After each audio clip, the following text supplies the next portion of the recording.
This is my tap for my ASL source for the Stone Deaf play on Act 1.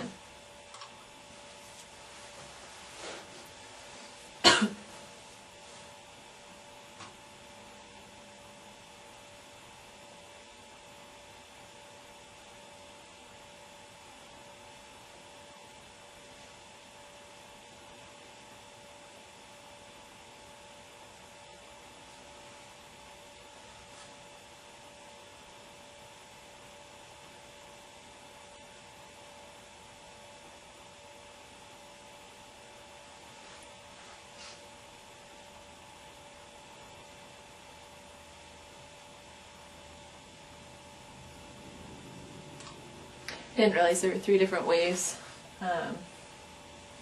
in deaf history that they were considering to teach children who were deaf language. I didn't realize I said that poorly. I didn't realize that there were 3 different ways that were considered back in history to teach deaf children language.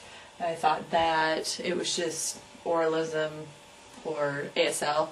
I'm not quite sure what methodical is. I know what the English and then natural sign I'm assuming would be ASL. So I might have to do some research on that to go a little bit further to see if that will relate at all later in the play, so that I have kind of some background knowledge as to what methodical, the methodical method or methodical way is.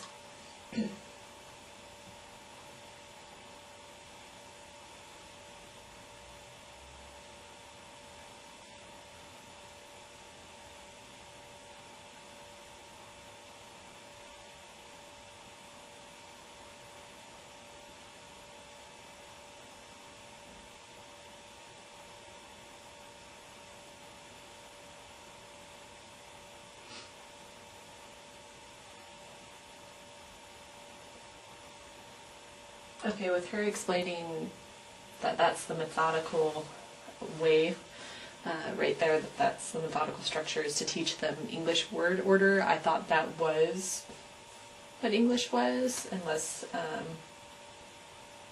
later on in the play maybe they'll talk about oralism. Maybe that's what they mean in this play, what English is. I'm not quite sure, because right there, it basically sounds like methodical and English are the same thing. But she looks very robotic with the way she's signing, like very stiff. And I think whomever in my group is interpreting this will definitely need to keep that in mind. Probably be very monotone when they're interpreting her.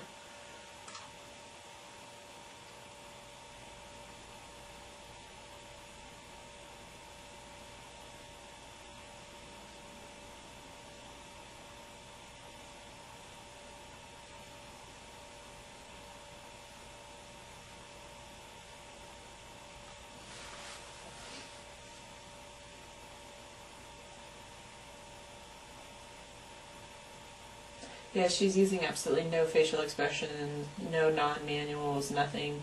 So very monotone, whomever is interpreting for her, where the natural signer is very much more ASL and you'll want to use more intonation.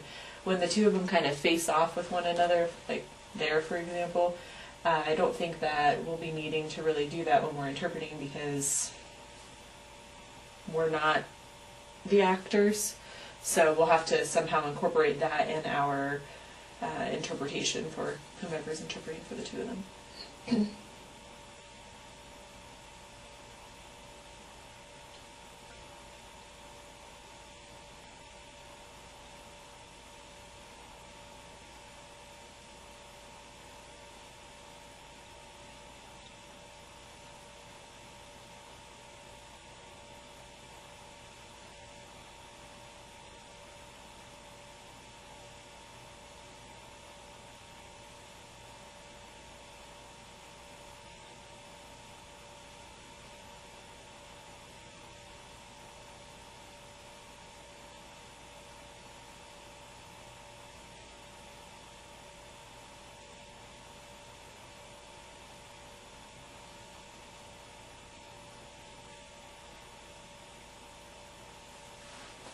A lot of this is very history related, kind of connects with the deaf history class that I took in the fall term, so it's kind of nice to have a little bit of background knowledge already on that.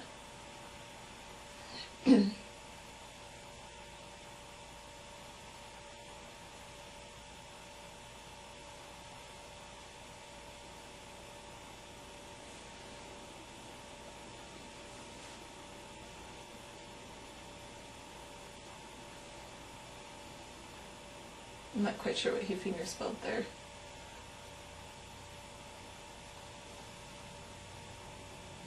Must have been a restaurant of some sort.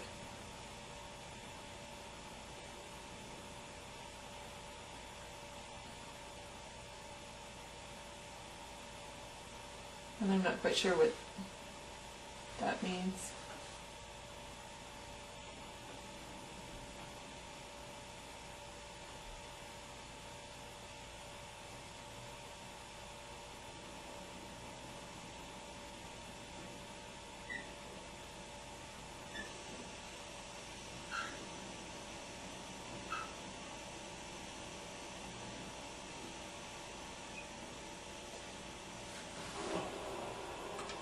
So since there's 3 of them in this scene, I'm thinking, after just watching that last scene, that we're definitely going to want to have team interpreters, and that way they can kind of go back and forth, and that way it's a little bit easier, at least with like the last scene, to distinguish who is speaking. However, in this scene, I'm not quite sure how that's going to work, or even with... Well, I guess with the narrator it won't be that confusing because, I mean, the scene will pretty much be done. They finish their sentence, you pause, then the narrator comes on. But with something like this where there's 3 people and there's only 2, that'll be something that we'll have to talk about on how we're going to interpret that in our group tab.